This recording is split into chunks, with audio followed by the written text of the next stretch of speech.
This is the Luray Journey Podcast on the McKissick Health Podcast Network. I'm Dr. Shelly Cupid, your host. The Luray Journey Podcast is a space for Black women to choose themselves.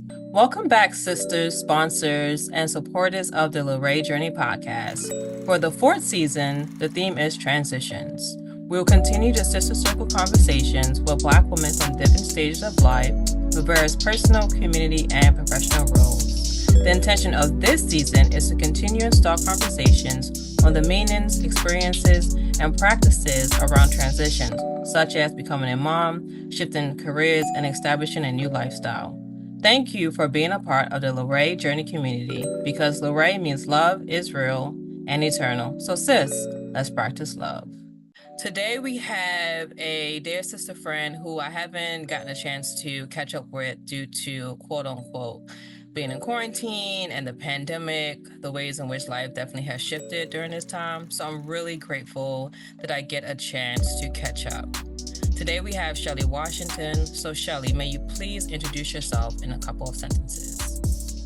Sure. I am a boss and a mom and a poet and a woman who loves money and teaches financial literacy and goes all in on anything that I feel like I can give the world. Thank you, Shelly. What brings you to the Sister Circle space? The topic of transition felt really good to me to talk about because as I have entered this new phase of motherhood, I haven't really had purposeful or thoughtful conversation and reflection about what that transition means. And so to actually sit here and speak about it and be intentional about it feels good and therapeutic for me. Thank you. So in speaking of this season of entering motherhood, if you could name this season of your life, what title would you give it? Double Dutch.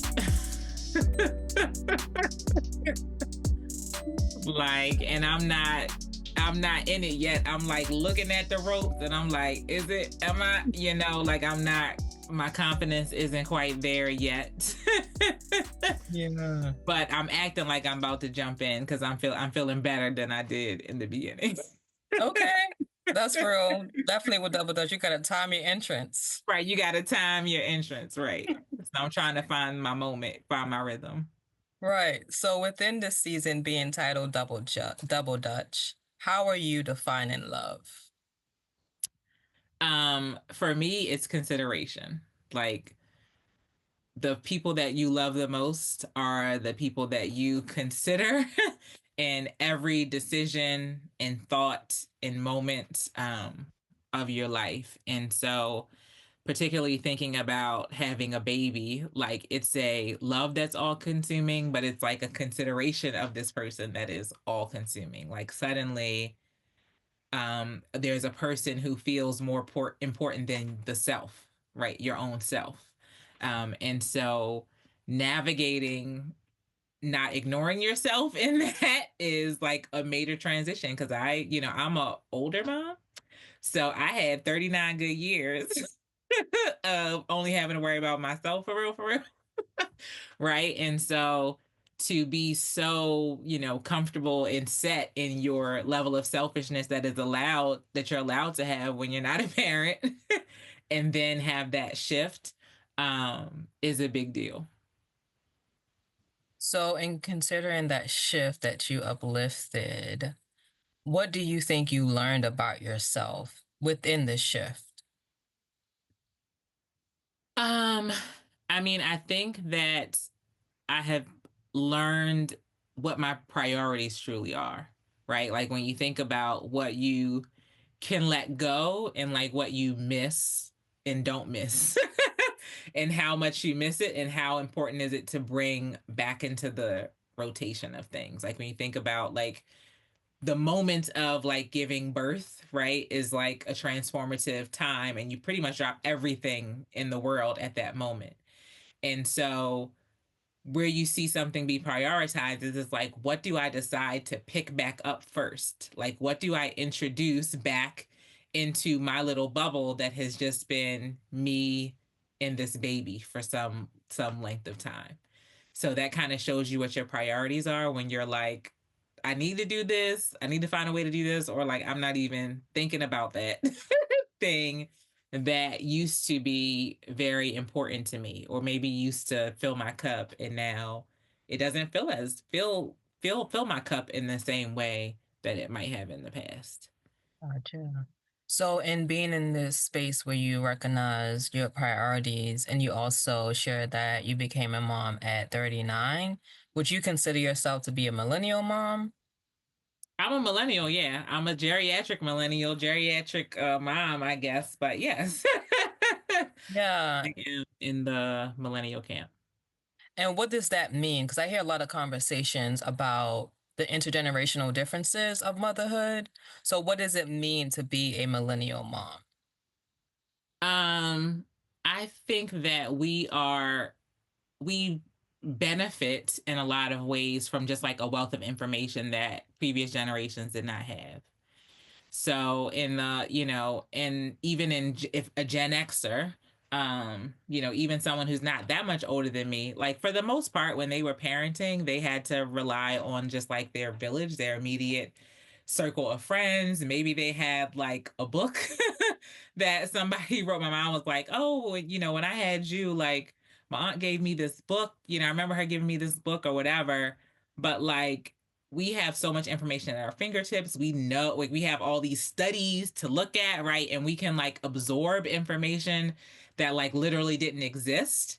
And so I think that can make parenting harder in a lot of ways because you're trying to sush through all this information and bounce that against your instincts, right? And like what your parent might say they did, which may or may not be what is considered okay to do now, right? Because maybe somebody along the way said, actually, we did this study and blah, blah, blah. And so now you're bumping up against the generational knowledge versus like scientific knowledge. Um, and sometimes they don't say the same thing. And so I think as a millennial mom, we just juggle way more information to have to make decisions than previous generations ever had to think or consider or know about. But I think it benefits us because we also are more intentional because we, live in a world where today people talk about things like therapy. And so people have a sense of like I probably have a sense of I don't want to be the reason my son is in therapy in a way that my mom probably just never thought. Like my mom probably was never in her life thinking, I don't want to ruin her and she be in therapy complaining about me. Like, I don't think that was their thought process because that wasn't the world that they lived in where that was really a thing. But like, I very much think about like, I don't want to ruin him, right? And have him be messed up because I said something crazy and he remembers this 30 years later, right? And it's like a scar on his soul. Because our mothers are so important to us, right? And so like I literally could say something that would like scar him for life. And like I know that in a way that somebody 30 years ago wouldn't have thought about. So, uplifting that intergenerational like lens that you have, like comparing how your mother was raised, how she raised you, and how you are raising your son. Do you look at the relationship that you have with your mother differently now that you're a mom? I definitely like appreciate the sacrifice in a different way. Like I think I always had a sense of, the sacrifices my mother made in terms of like financially doing things that she didn't do for herself so she could give us this. Like I had that sense. But like the physical effort of the first few years of keeping a person alive, I don't think that I like really appreciated how much of an effort that truly is for a person when you are, the food and the water and the shelter and the love, like you are everything, right, to this person. And I think I appreciate that in a way that I didn't before I experienced it. And with this new sense of appreciation, because now you have the experience of being and everything for someone, is there a conversation that you had with your mom that helped you with your journey now as a mom? Well, I think her presence is what is so beneficial to me. So right before I had my son, actually, my mom moved in. Like, so she is all in full-time grandma and keeps my son when I work. So I work from home, but he's, running around with grandma. So she is like she's another parent to him, essentially, right? He has three parents in the house. He has mom, dad, and grandma 24/7. So I see that as a tremendous blessing for me and for him because I didn't have to say to myself, oh my gosh, I have to put him in daycare, or I don't know what's going to happen, or I don't know if he's going to get sick. I don't know if the freight lady's going to be mean to him or whatever. Like, it's hard to imagine having to do that.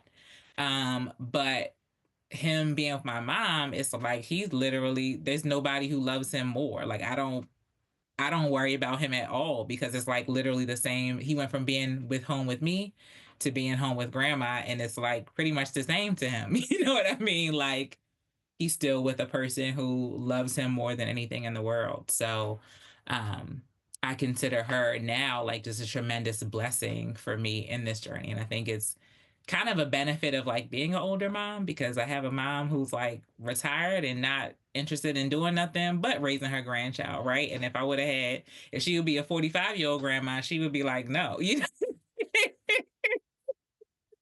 like they're not interested. But 65-year-old grandma is like, give me that baby. You know what I mean? That's precious. What was that So conversation like for her to like enter into the home transition? I'm just curious.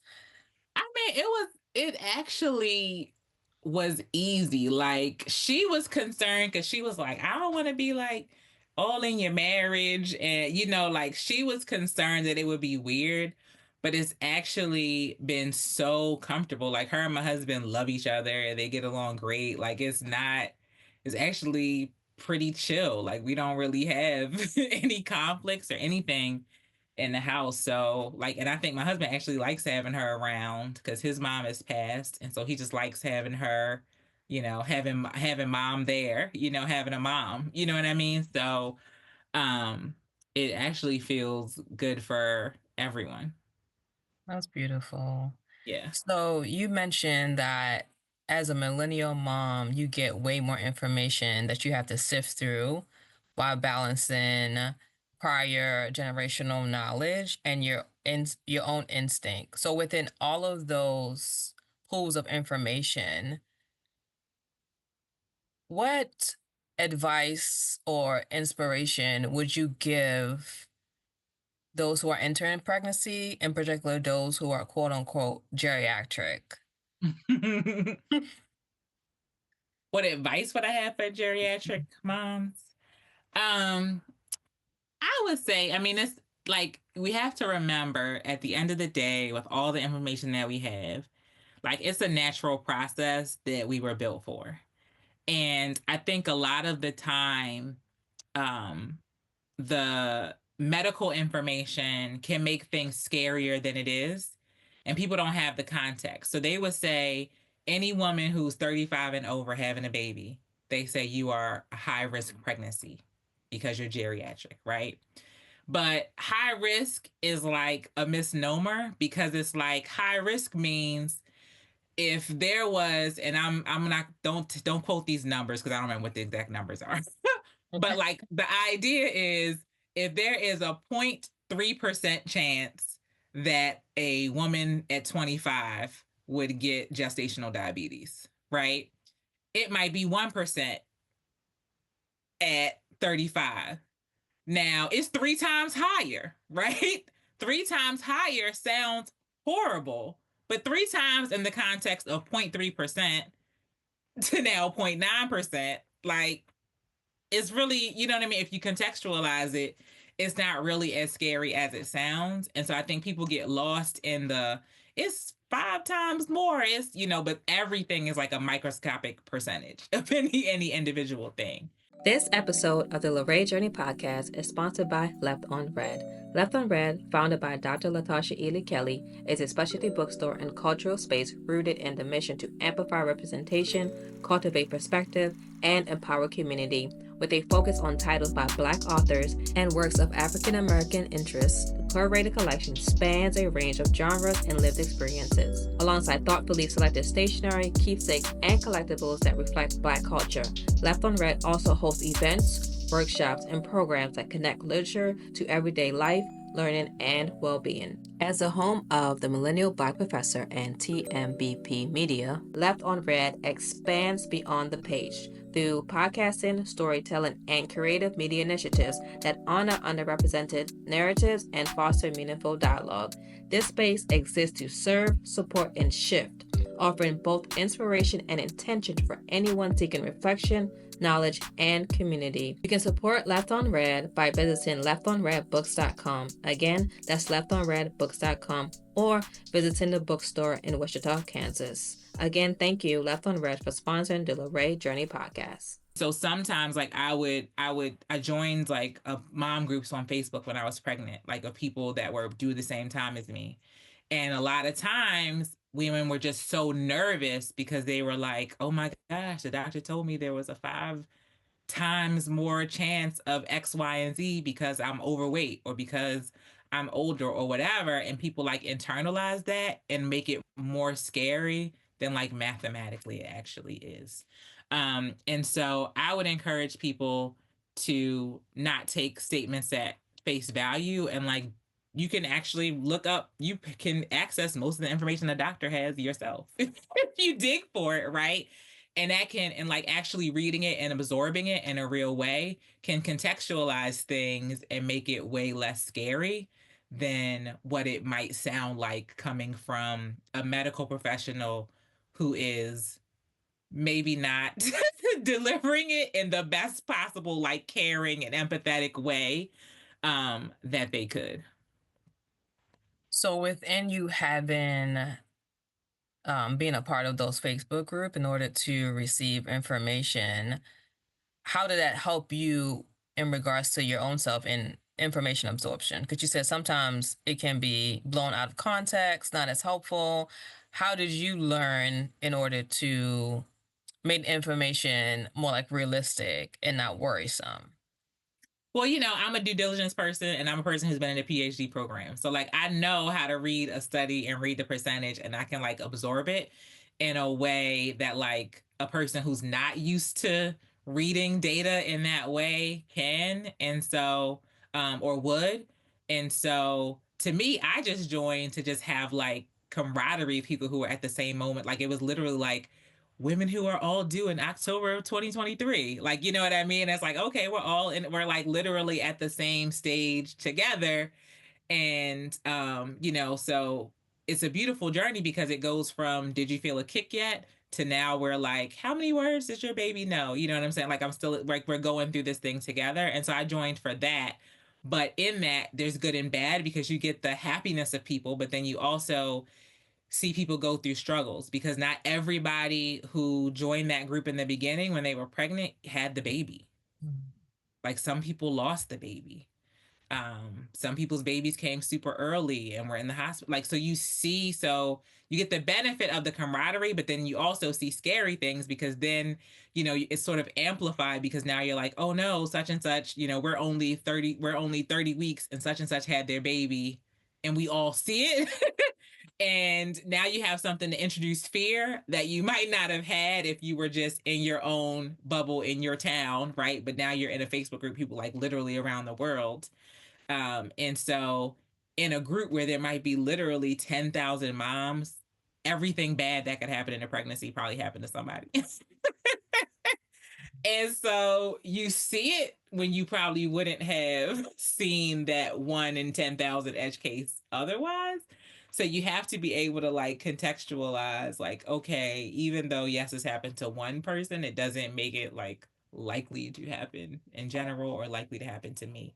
So there's good and bad that came from sort of entering that bubble. But for me, I think the net overall was positive.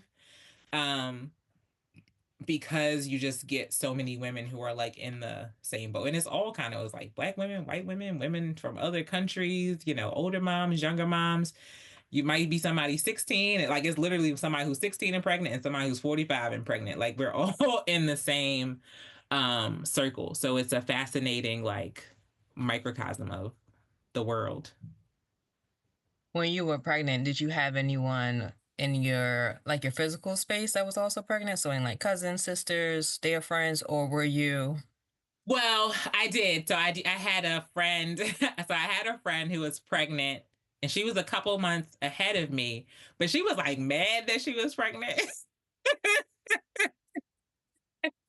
So that was interesting because it took her a couple months to like settle into like, okay, like, you know, she wasn't like trying to get pregnant.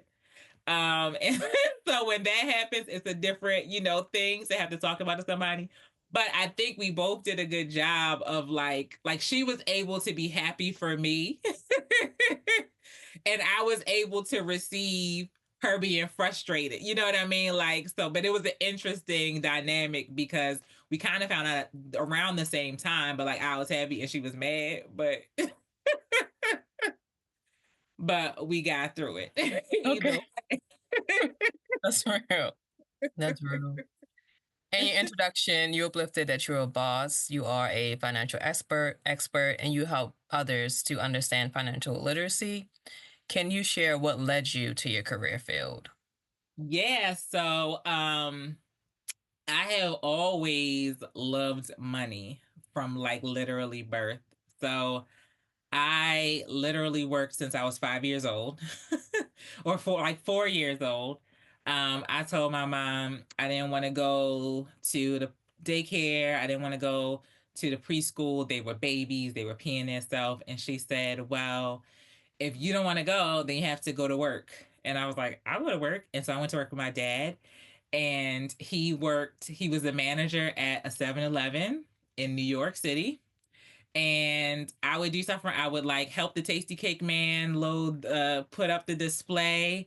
And I used to actually fetch cigarettes for people from behind the counter. And so before I could read, I could recognize all the brands and like I knew so I knew when somebody said I want some Salem Light 100s, I knew which ones those were, and I would go and get them. So it took me a few years to like realize I could like ask my dad for money for helping out. And so after a few years, I was like, when I was like 8, I was like, you gonna have to pay me to do that. But by the time I was like 8, 9, I was like on the register child. So I've been working my whole life.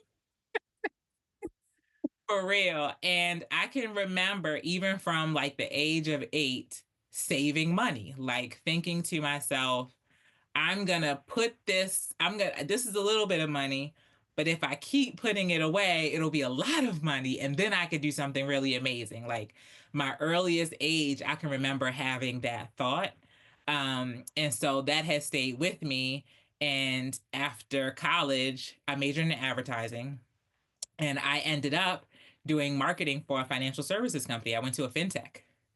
And being in that space, basically with bankers, you just learn a lot, right? And so I learned about how credit decisions are made and how everything works on the back end, how a bank makes profits, how a person can manage their money and all that kind of stuff. And so I just started sharing the knowledge with my like friends and family, and they started telling other people. And then I got overwhelmed with people who wanted me to help specifically like with their credit. And so like literally just to like tamp down the asks, I started charging people money because I was like, oh, if I charge people, then some of them will go away. You know what I mean? And so I started charging people money, and like then it became a business. And so now I do financial education and coaching, and I've taught classes for, I don't know, probably since I want to say 2007, and I like officially started my business in 2011. Wow. Okay. Yeah. You've been in it for a minute. For my whole life. And so I have worked for 3 of the 5 largest banks in the US at this point. As a marketing executive. And so, but like to sell a financial product, you got to know how it works from top to bottom. So that has given me a knowledge base that I probably wouldn't have otherwise. And it also gives you security as a marketer, because it's like, it's one of those things like almost anybody can sell Tide or Coke, right? Like it doesn't, you don't have to have a lot of real specific knowledge to do that. But not everybody can figure out how to sell a credit card or a loan or even a savings account, right? Like you have to know a different set of things to be able to sell a brokerage account to a person. And so it's like there's a level of like expertise that you get as a marketer because I know finance as well as marketing. So within those 2 roles, as a marketer, as a financial literacy expert, a wife, and now a mother, how do you navigate all of those roles? It's a constant negotiation with myself as to where I'm going to put energy, right? So I have done way less financial coaching like since I had the baby. Like that was something that I was doing. Like I have 2 things that I do way less, right? The financial coaching and like performing as a poet. Like now it's hard to reintroduce that. Has been hard to reintroduce that into my bubble, just because you immediately notice after becoming a mom, it's like there's the finite number of hours in my day, right? And I'm like, oh, if I take out a huge 8-hour chunk to go to work, now I feel super guilty if I have a thought to take another chunk to do like a side hustle, right? Like, because I've committed to, okay, I'm going to go to work at the bank and I'm going to make a lot of money. It's going to be worth it for everybody, right? But like, then it's like, okay, am I going to now take another chunk and have my baby be missing me? Like, I don't want to do that. So it's really hard to do more than one thing or try to do all the things that I used to do before, because I feel like you know, I owe him all of my time and I want to be snuggling with my baby. You know what I mean? So, um, a lot of things are just less. You brought up a concept of like mom guilt, which I hear Yeah. mothers talk about. Can you unpack that a little bit more? I mean, mom guilt is it's apropos, right? Like, just like you, motherhood is all consuming. Like, because especially I feel like I might feel different when he's a little older. He's a little more self-sufficient.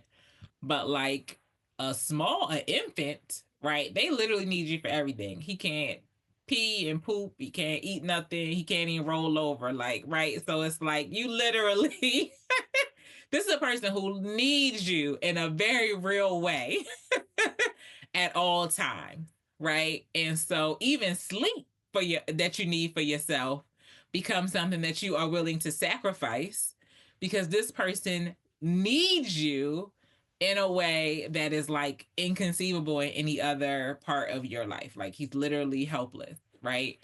Um, so the guilt to say, I'm gonna leave that to somebody else, because the needs, it's not like I can say you don't need nobody for an hour. Like a baby needs somebody all the time. Like you need somebody all of the time. Even if you sleep, we can't just let you sleep. We got to make sure you don't roll over and suffocate yourself. Like we can't even just let you sleep. You know what I mean? So we got to make sure it's nothing in the crib that could possibly choke you. You know what I mean? So I can't even necessarily rest when you sleep.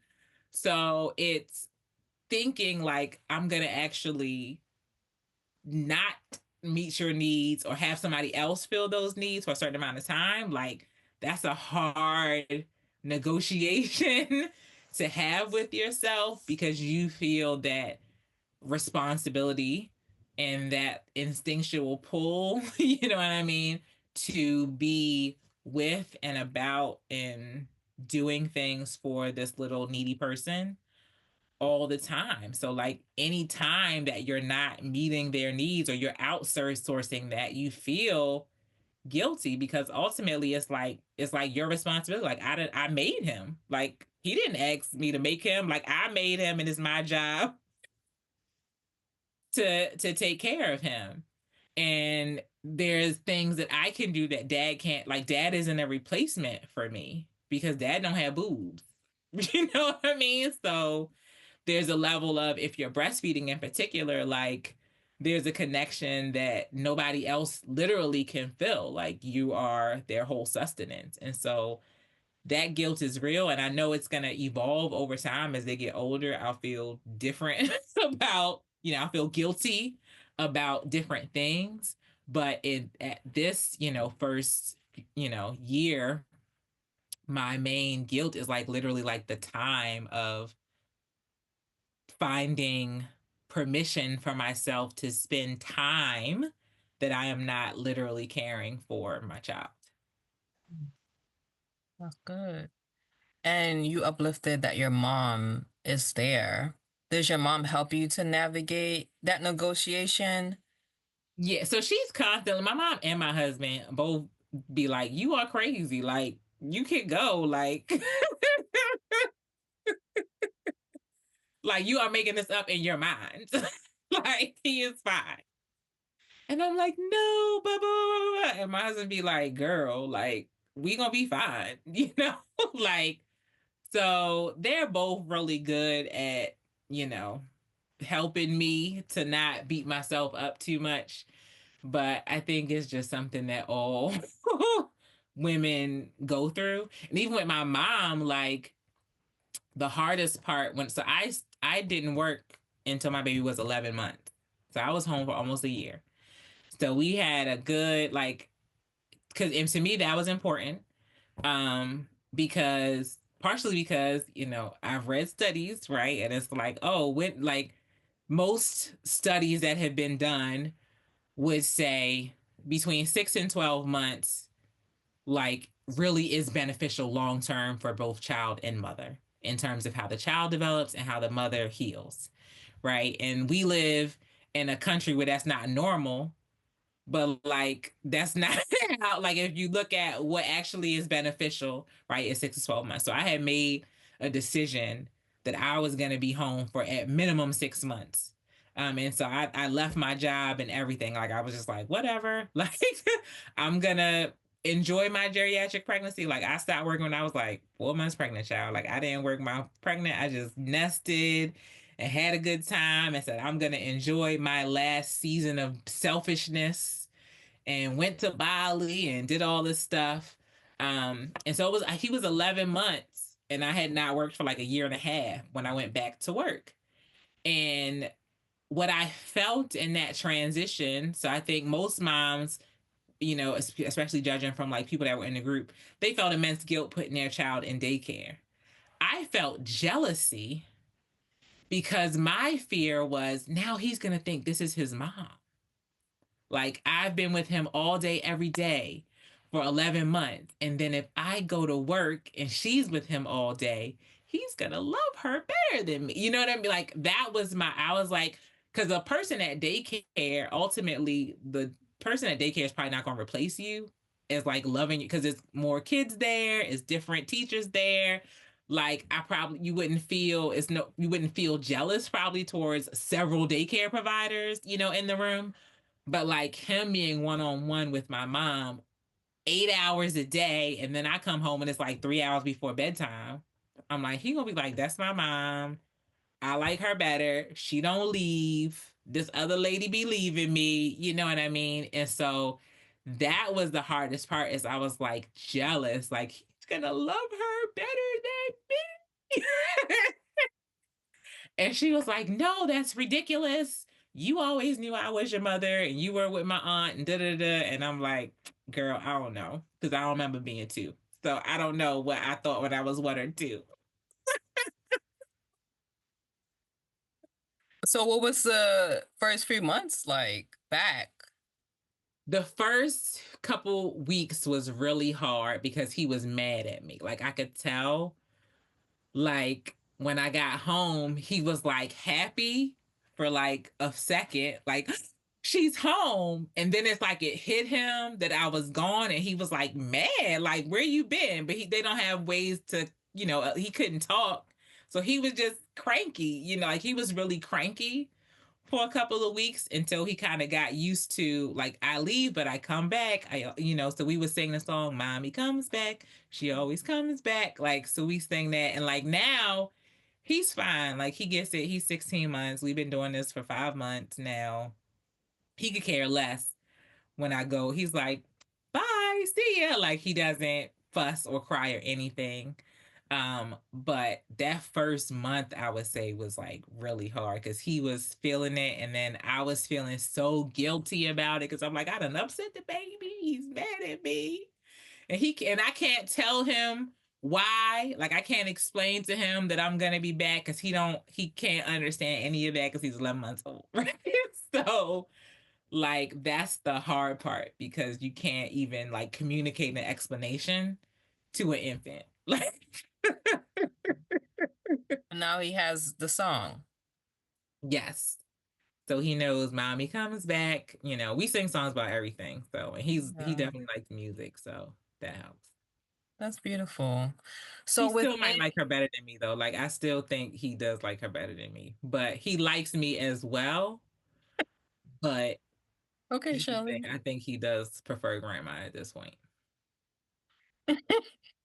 It's a different type of bond. That's what I Yeah. say. It's a different. You get to see them be a different kind of softness, I would say, grandparents. Yeah. Yeah. So you mentioned that you took 11 months off of work.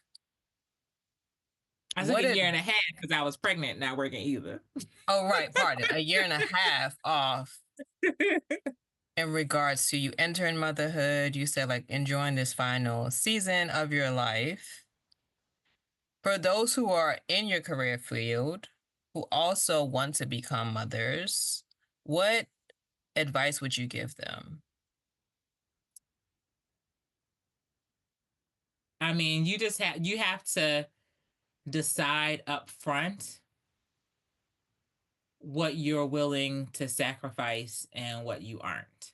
So, like at this point, I've made a decision that I'm not really willing to go to an office 5 days a week. Because all that commuting back and forth and that's too much time, right? It's just too much time away from my family that I don't want to have. And so that might mean that that's going to mean that I have to turn down certain opportunities. It might mean that I make less money and you know what I mean? Because I can't do certain opportunities. But at this moment, with my child being so little, it's not worth it to me to have to be gone 10 hours of his day when he's only up for 12 or 13 hours. They sleep a long time. He's go to bed at 8 o'clock, right? So it's like he ain't gonna be up waiting for me. Somebody gonna put him to sleep or he gonna drive them crazy, right? So I would say you have to make decisions about what you are and aren't willing to do. And you have to plan it around even like what employer you work for. Like there's places that will give you 6 month maternity leave and there's places that will give you 6 weeks. And so if you think like when we were planning to have a kid, like I was aware of that. And when I was considering jobs, what is your maternity leave? Like I'm gonna look on your career site and see if I can figure out what your policy is because I'm not willing to leave my baby that's 6 weeks old. Like it's just not something that I'm willing to do. And some people do it. And it's like my boss actually told me that she did something like she went to what we call banking school, which is like a development program kind of thing. when her son, I think she said he was like maybe 5 months old or something. But it's like you have to go away for like 2 weeks. I ain't leaving my baby I'm not leaving my baby now. That's 16 months for 2 weeks. Like, I'm just not gonna do it. You know what I mean? So you have to make those decisions and then be able to be okay with I can do everything, but I can't do all of them at the same time. And I have to decide what my priorities are to find the mix of what I am able to do. That's good. So within you planning and finding the balance and the mix, like you said, of what you want to do in your career field, what does sisterhood look like? So it's crazy because, so specifically in marketing, in marketing and financial services, I've never had a Black woman that was a peer. That was another marketer. I have had Black women that had other jobs within the organization, but like in terms of like my sister friend that has a similar career path as I do, that has never existed. Black man or woman, really, because there's just not a lot of us in these institutions. And then particularly if you say, okay, then it's like, okay, of the Black people in the institution, how many are in marketing? When I see another Black woman, so I have seen Black women in, usually like in like business analysis or product development types of roles. It's like super exciting to even see another Black woman, and just, usually we are real quick to gravitate to each other. And so, and there's a little dance that happens where you trying to figure out, is we skin folk or kin folk? Because if you like, you see the sister and then you like, okay, girl, are you gonna be down or you not gonna be down? Hey, you can join the Little Ray Journey communities through a couple of ways. First, be sure to go to podcast.mckinseyhelp.com and sign up for the Little Ray Journey newsletter. This way, every time I drop a new issue, you are in the in. From what I'm listening to what I'm reading, to latest blog entries. Again, you can go to podcast.mckinseyhelp.com. Also, be sure to subscribe to the YouTube channel at Little Ray Journey. In addition to the podcast, you will see my reflections on how I am navigating life centered in wellness, such as moving, the hashtag 75 Soft Challenge, and so much more. So be sure to subscribe, like, comment, share, and join the conversation in the comments. And of course, you can find me on Instagram, TikTok, Twitter, using the handle at Little Ray Journey. Lastly, if you are a bookie, you can find me in the Fable app and also in Blue Sky. Looking forward to being in touch with you in the interwebs. As always, love is real and eternal. In community, peace. And I remember like I was working for a particular bank, and like I was the senior vice president, and then another Black woman senior vice president got hired. But she was hired by a person who I did not like a man who I just was like, he is awful. And he brought her in, and I was like, okay, if is she gonna be on his team, or is she gonna be on my team? And it took us like 3 conversations to figure out, both of us, if we were gonna let our guards down. You know what I mean? We had to have like 3 conversations before it was like, okay. Oh, okay. Okay. Like, and then she was on my team, and I figured out she was not on his team. and then it was good. But you got to figure it out. You know what I mean? Because some people, not everybody's going to be on your team. But for me, if I get in any situation, I am literally looking for, where are my people? Where are my people? And at my current company, I went to an office in another office, and it's probably at least 100 plus people on the floor. And it was like one Black guy. And he made a point to come and introduce himself to me. Like he was like, "Hey, girl, I just wanted to say hi. I'm such, you know what I mean?" And I'm like, "Oh, okay. Like, let me know what your name is or whatever." But that told me something because we didn't have no business together. You know what I mean? He wasn't working on nothing that I was working on. But he just seen a black woman came in today, and he said, "Let me go in and say hi to her so she know was that we cool." You know what I mean? Right. So we let each other know and we give each other signals. And I think what happens when you let that guard down, you have a person that you can feel safe with, in a different kind of way because you really can't be trusting of your colleagues in corporate America. Like you can't just automatically, as a black woman, white men, I think they honestly feel like they can just trust people and they don't have worry, they don't have worries, like that. But as a black woman, you do have a sense of, even though they say you can be your full self, you can't really be your full self. And so you're going to show up as this corporate self. And if you find somebody who can be safe, then you can let a little bit of your full self through. And it'll give you kind of that moment in your day where you can be like, "Girl, let me tell you," right? And like your whole, like, and when I talk to my sister friend, my whole voice might change.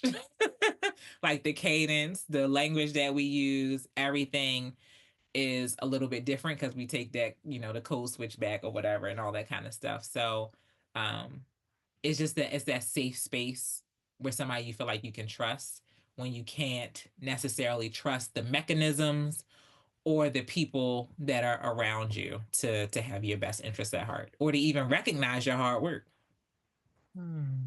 So within you being one of a few within the marketing, advertising, in the financial space, what advice would you give other Black women if they're interested in making a career transition into this space? You need to find a mentor. You need somebody to tell you because you probably don't have, like for me, I recognize when I was starting my career versus my peers, most of them had somebody in their like family or friend network who sort of had done the corporate thing before and might be able to give them some advice. I didn't have a family member that ever had any kind of job like I ever had or like any set, like I make more money than my parents ever dreamed of me or thought they could make. You know what I mean? And so I didn't have that natural network.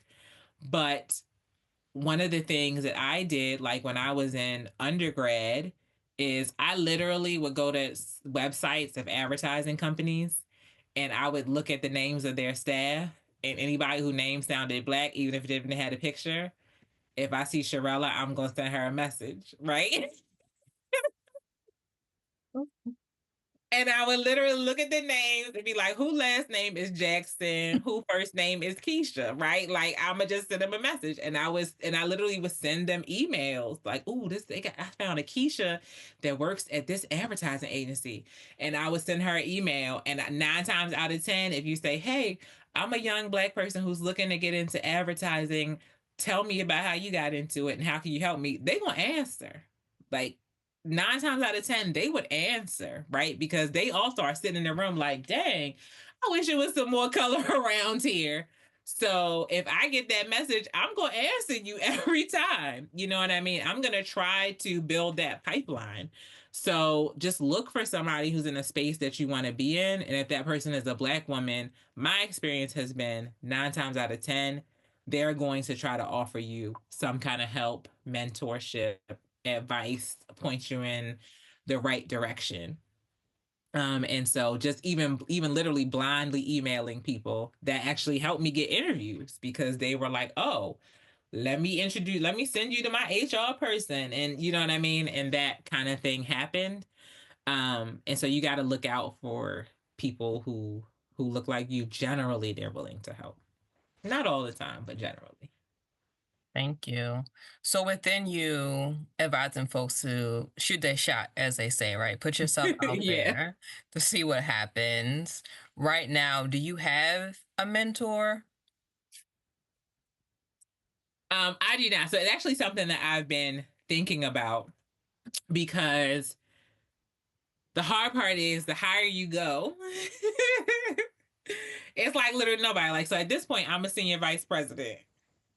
So, I know of like maybe 2 Black women chief marketing officers, right? But like, imagine how overwhelmed they feel as the 2. So I actually I focus on sort of having my peer group as solid as I possibly can. And so like we're kind of lifting each other as we climb. And so I have a few sister friends who are kind of like in similar career positions, but there's so few people who like are above us. Like that doesn't in most companies, that person that's above us don't even exist. And so it's a tough thing to think about, but I do have a couple of people that I know I can like at least reach out to, bounce ideas off of. I have some former managers who are white women who actually offer me advice and all that kind of stuff. But like in terms of like a North Star as a Black woman, there's just so few who get to the C-suite that once you get close to the C-suite, it's like now for most people, I am their North Star. Right. And so I'm actually intentional about how I show up for people who might be looking to get where I am, because I'm 20 years into my career. Right. And so now I am like, I know how it felt when I saw a Black woman vice president the first time. And so I'm hyper aware that people are looking at me and looking for me. And so when I first got my promotion to senior vice president, like my first town hall, I was like, let me get some box braids. Like, let me make sure, because at that time I wasn't locked or anything. So I was like, I was wearing my hair straight for the most part, but I was like, let me go get some box braids. And I remember actually getting a message from a Black woman that was a couple levels below me. And she was like, just seeing a senior vice president in box braids was life-giving. Mm-hmm. Like she literally sent me that message after the town hall. So I was glad that I was intentional. Like I'm going to show up in a certain kind of way to make people feel comfortable and share.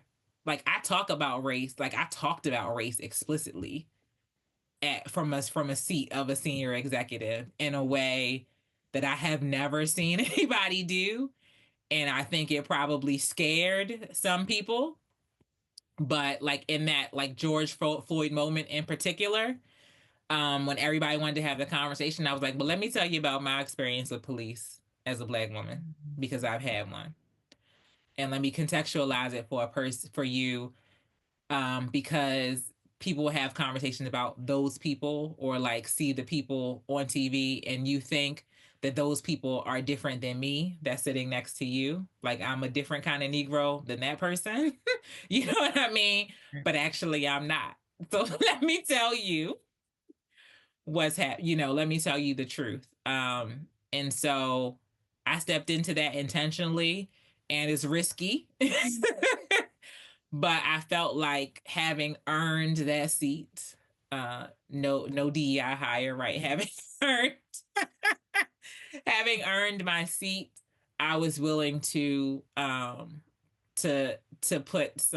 shake things up a little bit and make some of my peers uncomfortable and say things that I wish somebody had said to me when or had thought about with me when I was young, earlier in my career.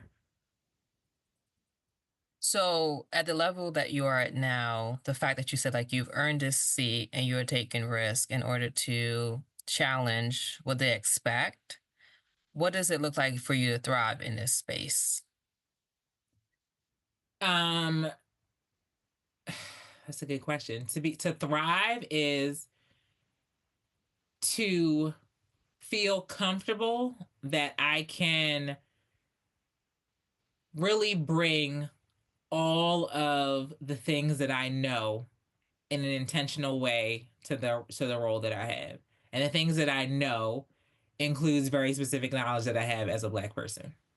right? And I feel comfortable speaking with authority on my experience and recognizing that what I am saying has value. And because I have, had such a career and I've, been promoted so many times to get to where I am, like there's a certain level of consideration that my thought gets because I have a title that the person who is just out of college and their first job at the company is not going to get. Right. And so because of that, I have to be willing I feel like I have to be willing to advocate for that person and for my community in different ways because like we want a seat at the table. If you got a seat at the table, now you have to use it. And part of the reason why I wanted to go into advertising in particular was to have a seat at the table. And because advertising is media. Advertising, how Black people are portrayed in advertising is as important as how they are portrayed in TV or radio or like a magazine or whatever, right? Because these are all media that we consume just as much, right? Advertising is a form of media in the same way that a newspaper is. And so all of these things shape the way that our community is seen. And the strong driver for me going into advertising was literally being a teenager watching BET and being offended by all the commercials. Like, these commercials are patently ridiculous. And like 50% of them are minstrelly. Like, it was just all bad, right? And I was just like, and I remember in particular the Burger King DJ. Like, there was like a commercial that used to come on BET in the 90s.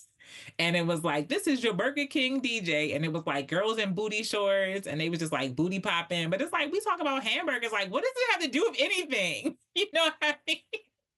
And it was like, why do you think the booty popping girls and like the DJ is like the way to make 15-year-old me want to go get a Whopper? Like, right. Right. And like putting that together as a teenager, I was like, I don't think no Black people was involved in this. Right. How do I like be involved? How do I do that? How do I get involved in that so I can tell them that this is dumb? Like somebody needs to tell them that this is dumb. And how do I get there? And so that's how I ended up actually being an advertising major because I was just like, somebody needs to tell them this is stupid. Mm-hmm. And this is not the way. And so now that I have a seat at the table, I feel like I have to use it to say things like, no, actually, we can put a Black woman in a Spanish language ad because there's Black people in Latin America. Like, they are not all Sofia Vergara. There are Black women, and we can have a Black woman with natural hair, and it will be okay that she's in the ad, right? And like having to have that conversation with white people is interesting, but it's necessary because ain't nobody else gonna do it. Ain't nobody else gonna do it. But it's like, no, we can actually use a Black person with natural hair and we can use them in the English ads and we can use them in the Spanish ads because guess what? There's Black people that speak Spanish. Isn't that crazy? So that's what I try to do. I appreciate that example because as you were explaining like what led you to this field, I was wondering like what is a current example of how you are practicing where you are in regards to advertising and Black Yeah, and I representation. try to look out for everybody. Like I look for stereotypes of Asian people, stereotypes of Black people, Latinos, whatever. Like I try to be aware because there's also not a lot of Asian people around to in marketing to necessarily pick up on, why the Asian guy got the camera or, different things. And so I try to be aware of how we're representing everyone, how we represent families and Black families, and how do we do interracial families and LGBTQ families. Like I try to be hyper aware of how we're presenting all these different communities and do it in a way that I feel that people will feel good about. And sometimes I even ask people how they think about it. Thank you for sharing that example. So within the season of your life, of it being double dutch, waiting to enter in, you uplifted your boss, your mother, your wife, your daughter, your professional. Considering all of these roles that you're navigating and negotiating, even farther expansively, what does it look like for you to thrive while navigating all of these roles? It's feeling good at the end of the day, like feeling good about how I spent my time, and like I feel good about myself. I feel good about the world that I'm creating for my son and how he, feels about life. Like I have a really happy baby. And I take a lot of pride in that. Like he literally knows nothing about any form of strife. And I know that can't last forever, but he literally has the worst thing that happens to him is somebody to close the gate. He can't crawl up the steps. You know what I mean? The worst things that happen to him are like people try to protect him from stuff, right? Like that is the Achilles heel of his day. Like that is, and so like I take a lot of pride in that. And so I feel like if I can go to sleep and I know that I just got this happy guy who doesn't know anything about turmoil in his life or sadness or anything.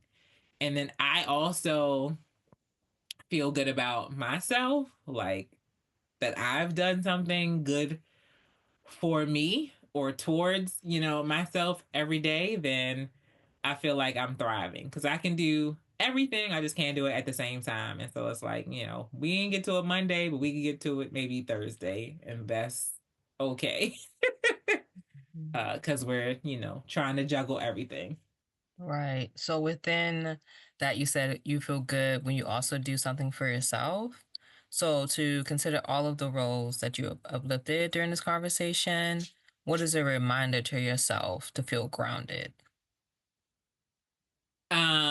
To me, it's like, do I feel like I did something that was true to my purpose?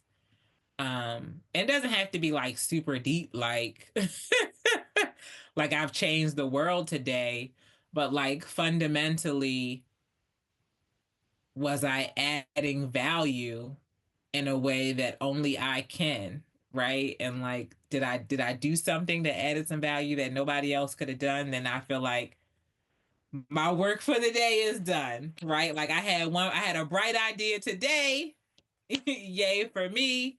Like I can feel good about that. Like it doesn't have to be a big thing. It could be a small thing. But like if I had one good bright idea today, or I helped somebody today, I did something, I helped somebody write a resume today, whatever, like I can I can feel good about it because I feel like I am using, like for me, like a lot of my how I think of my value and purpose is like using my gifts.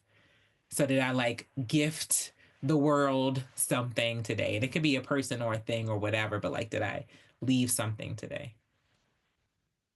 So the last question is, this is a circle community is named Luray Journey, with Luray meaning love is real and eternal. What is your understanding of love being real and eternal? Um, I mean, like I said, I feel like love is consideration, and it also is like what you've left behind, right? So like the idea of eternal, like my son is literally made of me, right? And that's like a piece of me that will continue when I'm gone. So that's like an amazing, great, profound love that like we created a person out of our love, and like now he like it literally exists and he can go maybe one day make other people. Um so that's like a profound love, but then also the idea that like I did it with my husband. Like we created this thing together that is like us together forever. is amazing. Like we've literally combined our DNA. Like what could be more intimate than like, look, we made a person that's like half me and half you. Like that feels eternal in a way that I never really had thought about before. But it's like it's amazing, like because our love won't die with us, like because to the extent that he exists. That's beautiful. It goes on because you have created love from love. Exactly. So, Shelly, where can folks find you in the public space? I'm Shelly Says So, like on all social media, like pretty much everywhere you can find Shelly Says So. On Facebook is Shelly Washington. I use more than the official Shelly Says So page, but yeah, people can find me that way. You mentioned you are currently focusing on your professional role and being a mom, but in the future, do you see yourself returning back to poetry? Do you help folks write poems? I remember you used to be a poet MC. You used to event plan for poetry nights. Do you see yourself returning to that space, or like what? I definitely want to do like a reunion show because like so I was hosting a show monthly and then we stopped with COVID and then like we just never came back. Because once you get not used to doing it, then you're like, ooh, like I just don't want to do that no. You just get used to being lazy or whatever. So, but I do want to have a reunion show at some point, and I'm being careful with myself. So, like, I intentionally said, like, I had the baby, I dropped everything, right? I spent 11 months only doing that, and then like I introduced the full-time job back. And I'm starting to tiptoe. I'm actually doing something this weekend with some poets. So, like, I'm starting to tiptoe into doing some of that stuff, but I'm not putting, I don't know, a particular like goal on myself, like I have to do this much or this long or whatever. But it's like, I'm trying to introduce, like, it's like you're juggling and like I'm slowly trying to add stuff in, but I'm gonna add them one at a time so that nothing drops essentially. So I will never get back to performing 3 nights a week like I was at one point. Like that probably is never popping off, but I do want to get back to a point where the community like sees me at least once a month again. Because I do, miss those folks to some extent. Although poets, I'm still around poets all the time. Like they, because they're my friends now. So I'm around poets all the time. But in terms of like being in spaces where we're actually performing, I want to do that at least once a month. But I gotta negotiate with my mom guilt. Right. Also, you being a poet, I'm curious, do you use it as a therapeutic practice now? Like, even I if you're not have, performing, like, do you use it at, yeah. I have. So I definitely, I mean, I'm not one of them like sad poets. Like I don't be writing out my feelings and all that kind of stuff. I tend to be like a sassier kind of lady. So usually if I'm angry, I definitely will probably write you something to tell you about yourself or y'all about yourselves in a thought-provoking way. Um so but I mean, I guess I do use it for therapy a little bit. Like I might, write if I'm feeling a kind of way, but the ones that I tend to uplift or want to share tend to be less about me personally and more about something that I think is important to the broader society. Gotcha. Okay, well, I'm excited. Yeah. Yes, you definitely have to keep me posted. Yeah. But I'm having a hard time writing about like motherhood and my son in particular because it just feels like way too much pressure. Like I'd much rather write about like the world. Pressure for people to receive it. Like pressure for it to be good enough. Mm, Like how can I, how do I capture this, how can I ever write anything that is good enough to capture this feeling? Yeah. That's kind of how I felt, which is the same. I kind of felt like that writing my marriage, my wedding vows. Like, it felt like immense pressure. Like, you've written all these poems, right? And so, like, the expectation for your vows that people now have is going to be like crazy high. You know what I mean? Because, like, you're a writer now, and you, like, you know, so I felt, but and this is even worse than that, I feel like. How did you work through that pressure of your writing your marriage vows? I mean, I did it at the last minute, kind of. Mm-hmm. Like the night before in my little hotel room, but it came out absolutely beautiful. But like, I just had to do it, but like the pressure of it was like paralyzing, because I felt like people, and it's in your, I mean, it's probably in your mind, but it's fair to assume that, like, if you're a professional poet, people have high expectations for your for your marriage vow. Right. And my husband is a poet too, so Oh, like, I didn't know that. and he wrote like 2 sentences, girl. He was lazy as hell. I wrote like this beautiful thing, and he just wrote like 2. It was impactful, but it was like, boy, you could have wrote like another paragraph.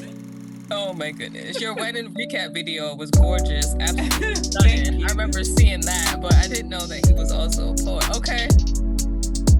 That's good to know. Okay. Well, I'm looking forward to receiving whatever you put out there. Thank you.